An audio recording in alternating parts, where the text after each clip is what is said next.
वाटाण्याचा season चालू झाल्यापासून वेगवेगळे पदार्थ तर वाटाण्यापासून केलेच पाहिजे. तर आज ना मी मस्तपैकी वाटाण्यापासून कुरकुरीत क्रिस्पी आणि छान चवदार असे ना भजे बनवलेले आहेत. हे बघू शकता, ह्याला ना मटर पकोडेसुद्धा बोलतात. ते इकडे बघू शकता, इतके छान क्रिस्पी कुरकुरीत आणि खायला इतके झणझणीत चवदार असतात ना हे वाटाण्याची भजी. एकदा करून बघा, वाटाण्याचं सीझन चालू आहे. झटकीपट वाटाणे घेऊन या आणि अशी भजी करा. गरमागरम चहासोबत, असं भाकरीसोबत, चपातीसोबतसुद्धा तुम्ही याला खाऊ शकता. केचपसुद्धा खाऊ शकता, केचपसोबतसुद्धा. आणि हे बघा, आतून इतके छान स्टफिंग आहे, एकदम चवदार खमंग असे हे वाटाण्याचे भजे बनवलेले आहेत. नेहमी नेहमी आपण ते आलू पकोडे, कांदा भजे खाऊनसुद्धा येतो ना कंटाळा, त्यापेक्षा आज वाटाण्याची भजे करून बघा, इतके भारी लागतात ना खायला. तर चला बघूया आपण याला लागणारे साहित्य, बनवायची कृती. तर मी ना इकडे एक अर्धी वाटी ना वाटाणे थोडेसे तेलामध्ये ना असे भाजून घेतले, शिजवलेले नाहीत बरं का, फक्त हे तेलामध्ये थोडेसे परतून घेतलेत. थोडेसे नरम सॉफ्ट करून घ्यायचे तेलामध्ये असे भाजून, अगदी थोड्या तेलामध्ये.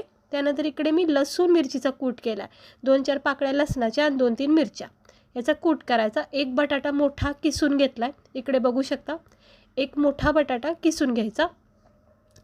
आता सर्वात प्रथम आपण ह्या वाटाण्याला थोडंसं कुटून घ्यायचं. उखळमध्ये करू शकता किंवा मॅशरनी करू शकता. ह्या असं वाटाण्याचा थोडा कूट करायचा. तर इकडे मी चॉपरमध्ये वाटाण्याचा कूट केलेला आहे, तो एका साईडला काढून घेऊया भांड्यामध्ये.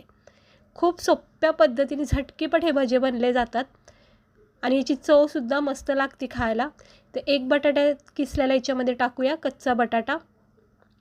आता भजे म्हणलं तर बटाटा हा आलाच पाहिजे, त्याचं खूप छान कॉम्बिनेशन बनतं. थोडीशी कोथिंबीर टाकायची, कोथिंबीर, कच्चा बटाटा आणि वाटाणे टाकलेत कुटून. 1-2 चमचे बारीक चिरलेला कांदा टाकला आहे. इथे मी 2 चमचे तांदळाचं पीठ टाकते आणि आता अर्धी वाटीच्या अंदाजाने, म्हणजे 4 चमचेच्या अंदाजाने मी इकडे बेसन पीठ टाकले. 2 चमचे तांदळाचं पीठ टाकले आणि 4 चमचे बेसन पीठ टाकले. थोडा धना पावडर टाकायचं, थोडं चवीनुसार मीठ टाकायचं आणि थोडासा गरम मसाला टाकायचा. बस, याच्या व्यतिरिक्त काहीच टाकायचं नाही. आणि आपला हा लसूण मिरचीचा कूट टाकायचा तिखटपणा येण्यासाठी. लसूण मिरचीचा कूट आहे, छान चव लागते. अजिबात पाणी न टाकता ह्याला असं घट्ट मळून घ्या. हे बघा, वाटाण्यामध्ये ओलावा असतो, बटाट्यामध्ये ओलावा असतो, त्यामुळे पाण्याची आवश्यकता लागत नाही. तांदळाचं पीठ, बेसन पीठ आणि खूप छान क्रिस्पीपणा येतो, कुरकुरीतपणा येतो आणि एक भज्याचा फ्लेवर येतो. आता हे चांगलं बघा, घट्ट असं बॅटर आपलं भज्याचं तयार झालं आहे बघा. परफेक्ट झालं का नाही. तेल तापत ठेवायचं कढईमध्ये, स्लो गॅस करायचा आणि मग छोटे छोटे असे भजे याच्यामध्ये सोडायचे. आकार याला गोल आकार व्यवस्थित देऊ शकता किंवा असे सुद्धा सहज सोडू शकता, म्हणजे आडवे तिडवे जसे येतील तसे तुम्ही याला पाडू शकता.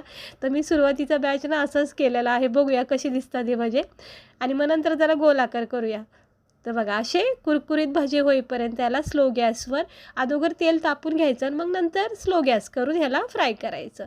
दोन्ही बाजूनी छान रंग चढेपर्यंत याला फ्राय करा. हे बघा, मस्त कडक झाला, एकदम छान भाजला आहे बघा तेलामध्ये. आता हे काढून घेऊया सगळे भजे. झटकेपट हे भजे, म्हणजे फ्राय व्हायलासुद्धा उशीर लागत नाही, इतके मस्त लागतात हे. हे बघा, आता एक एक बटाटा भजा जो आहे वाटाण्याचा, तो सगळा काढून घेते तेलामधून. सुरुवातीला चांगल्या प्रकारे तेल तापून घेतलं ना, मग लगेच हे फ्राय होतात. असा छान रंग येईपर्यंतच ह्याला फ्राय करा. अति फ्राय नाही करायचं, म्हणजे कसं करपले जाऊ शकतात. बस एवढा रंग येईपर्यंत ह्याला भाजायचं. बस, आता हे काढून घेतलेत. आता मी दुसरा बॅचने जरा गोल आकार करून टाकते भज्याला. हे बघा, असे मस्त गोल याचे बाउल केलेत, छोटे छोटे गोळे केलेत आणि ते टाकते. 2-4 करून घेते आणि मग आता आपण हे सुद्धा फ्राय करून घेऊया. 4-5 भजे मी टाकलेत गोल आकार करून. ह्याला थोडीशी खालची साईड कडक झाली की असं अलगद जरासं थोडं चमच्यानी अलटीपलटी करून बघायचं. बस, जितका होईल तितका फक्त गॅस स्लो ठेवा. हे असं हलक्या हाताने अगदी प्रेमाने याला अलटीपलटी करायचं आणि असं छानपैकी बघा रंग येईपर्यंत याला फ्राय करायचं. मस्त वाटतात का नाही एकदम. बस, आता आपण ह्याला काढून घेऊया, कारण आतून जे आहे ना बेसन वगैरे हे सगळं भाजलं जातं तेलामध्ये आणि वरून रंग चढला की काढून घ्यायचं. आता मी हे भजे बघा तयार झालेत आपले वाटाण्याचे, काढून घेऊया. गरमागरम प्लेटमध्ये सर्व करायचे.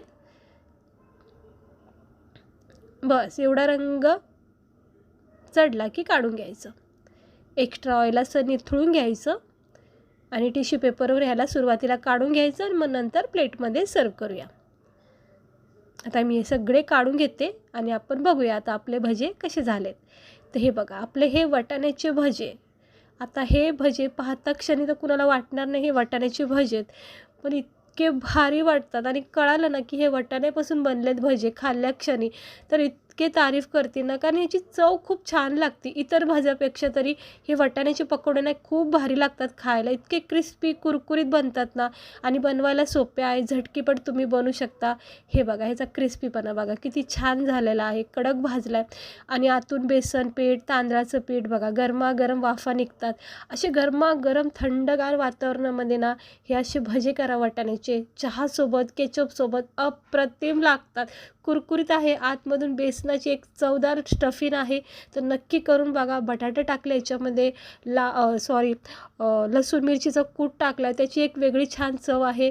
तर एकदम भारी वाटतात. तर तुम्ही हे भजे तर नेहमी करून खातान आणि आवडीने खातान.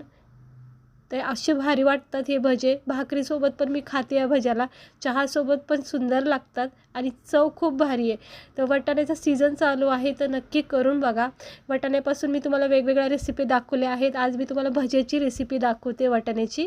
तर आवडली असेल तर करून तर नक्की बघा. हे बघा किती कुरकुरीत झालेत का नाही, तुम्ही अंदाजा लावू शकता हे किती क्रिस्पी झाले असतील.